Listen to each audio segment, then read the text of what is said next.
Reporter Joel Hillen at the desk. Joel, you've been watching the power outage maps. How's it looking right now? Yeah, those numbers just continue to tick up and continue to climb across the Denver metro area. As a matter of fact, we have about 100,000 customers that are without power at this hour.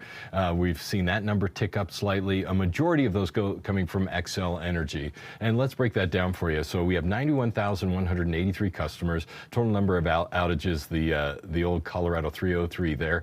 I'm going to push this out of the way and zoom in just a little bit for you, and I want to add the legend because that gives you a better idea of exactly what is going on. So you have unplanned, you have planned closures, you have crews out in the area, but the big ones I want to point out here are public safety power shutoffs that are active, and then the warning zone. Do you see how this one's darker and this one's lighter? And we see that reflected on the map as I zoom in just a little bit.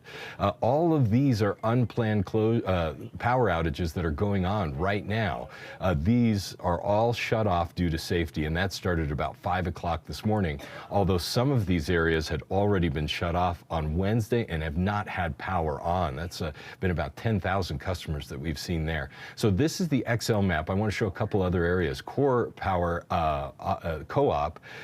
This covers Conifer, and you can see up in this direction, parts of Douglas County as well. But I'm focusing up here in Conifer where they have about 8,700 people that do not have power, 9,700 now. That's more than half of their customers without power.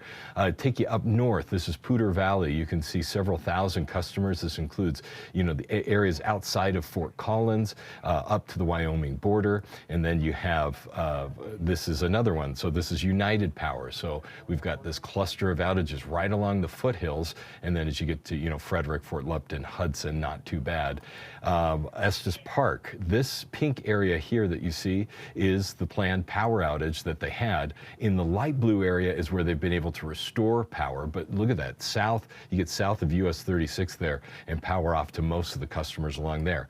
I want to scroll down here because this is the YW Electric, and I'll click on the map and zoom in a bit. So you saw Fort Morgan. We took you out there. This takes you all the way to the Kansas-Nebraska borders there, and you can see several hundred customers there still without power. So Brian and Michelle, we're keeping an eye on each of these maps, as they progress, but the focus is obviously going to be along the Front Range and up into the foothills, where some folks have been without power for days, since Wednesday. So now we're approaching that 72-hour mark. Yeah, some customers saying they've never experienced anything like this. All right, Joel, thank you so much. Let's get to Kennedy Cook. She's live in Morris.